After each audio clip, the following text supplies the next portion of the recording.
అయ్యో ఎన్నాళ్ళయిందో నోట్ల జల వచ్చిందయ్యా.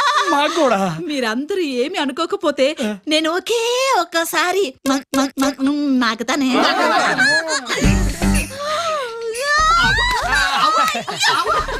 వేడి వేడి అన్నంలో ఈ ఆవకాయ వేసుకుని కాసంత నెయ్యి తగిలించి అలాగా కలిపి తింటాము. మీకు ఇలాంటి పచ్చళ్ళు ఎన్ని కావాలంటే అన్ని ఇచ్చేస్తాం గానీ మీ వయసాలిని మా బాల ఇష్టపడుతున్నాడు, దానికి మీరు కొంచెం హెల్ప్ చేయాలి. ఓ ష్యూర్. మరి మీకు బెంగాలీ వచ్చా? మీకు విషయం తెలుసా, ఆ అమ్మాయి తెలుగు అమ్మాయి. అనగానే ఎక్కడో కనెక్షన్ కట్ అయిపోయి గొంతుకు వీక్ అయిపోయింది. నా గుండెల్లో ఉన్న ఫీలింగ్స్ చెప్పుకోలేక ఎంత బాధపడ్డానో మీకేం తెలుసు మేడం.